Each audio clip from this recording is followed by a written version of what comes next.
I always look at it like this, everyone wants to hit a home run, but sometimes it's okay to get to first base, sometimes okay to get to second and then third, and then, go home. The objective is to score. How quick you get there shouldn't matter.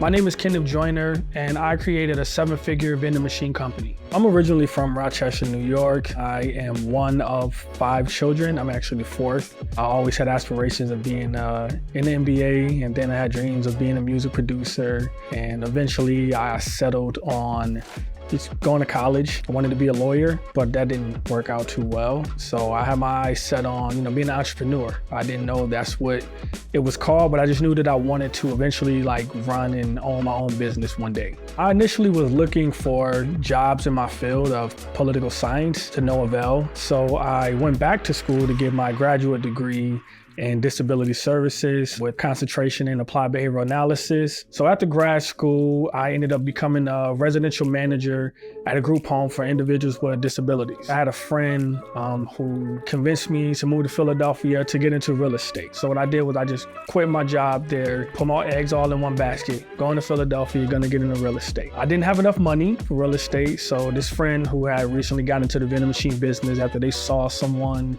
taking cash out of the vending machine was like, well, just get a couple vending machines, while you try to build up your capital to get into real estate. In my mind, I came from poverty, so if I lost the money in the investment, I would just continue being poor.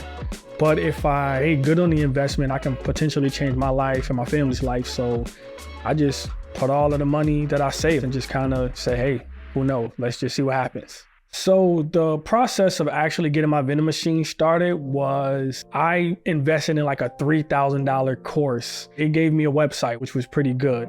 So I had a website. I, created my name, got my logo, got all those things set up. I started promoting my website, using Google ads and things of that nature. What eventually happened was I had an office in Salem, Pennsylvania, reach out, look up for vending machine services. When that happened, that was the happiest day of my life. I ran my vending machine business for 3 years as a side hustle. Currently, I operate about 16 vending machines. So how I've grown from my first location, which was very poor, to having locations that currently gross over $17,000, $18,000 a month was essentially putting a lot of time into my marketing and branding. When the pandemic happened, a lot of people stepped away from the vending machine business because they assumed everything was closed. I knew that there was going to be some places that were open.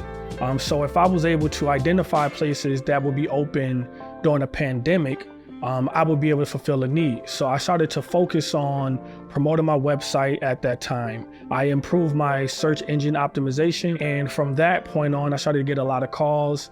And because I had a level of experience, when I started in 2018 and the pandemic happened in 2020, I knew the right question to ask, how many people are here? Are you guys open on the holidays? Are you guys open after hours? Who all have access to the vending machine? Putting it in the place that's going to be most visible. So when I started to identify kind of the science behind it, it allowed me to identify profitable locations. I ended up tweeting about my vending machine company, just being excited. No one really ever interacted with me on Twitter. The tweet was, I spent $2,500 total setting up this location, and the machines grossed $3,000 in a month. To make that money with real estate, I would have to spend a whole lot more money than about $2,800. I went to bed because I had to work in the morning, and I woke up and I went viral, 100,000 retweets and 100,000 comments, so my DM was flooded. It was the most crazy thing I've ever experienced, because I've always lived a kind of quiet life. Marcus Graham has gotten the attention and adoration for something that Kenneth Joyner has built. I chose a name from my favorite movie, which is called Boomerang. It stars, and the main character was Marcus Graham. So what I did was I just changed how Graham was spelled, put it on Twitter, made that my profile name, and felt I was fine. So after going viral, I had an influx of people wanting me to teach them. I became some kind of influencer. I had attention, I had eyes, everything that I said mattered. Just making any money, knew that it was endless, amount of possibilities out there. So I was just so addicted to growing. I felt that I was not able to enjoy any of my success over the past few years. While my success was real, there's a point of time where I'm reaching and starving for success to talk about it, not to enjoy it. And it impacted me personally, emotionally, mentally,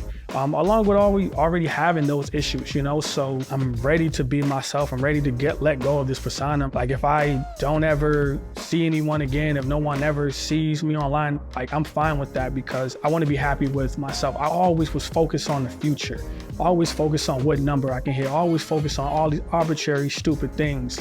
And now I get to live in a moment and feel at peace and feel at ease. One advice I would give people who are looking to enter the vending machine space is, just because a vending machine is in a business doesn't mean that they're happy with it. There's so many different places out there that need great vending machine services. So that's why I always try to tell people, like, provide amazing customer service, because sometimes these businesses are owned by someone who may have multiple businesses, so that's why we do things like we put, QR codes on our machine. So if someone loses $1 or $2, they can scan the QR code and we can immediately reimburse them. So they have no reason to complain about losing money, because they can get it right back. Don't let the business define you. I think that when you do things like that, it will cause you to lose sight of the success that you may be having. Be proud of every step of the way. One thing that people tend to do is they only want to celebrate the big moments, but you don't get to those big moments without celebrating the small moments,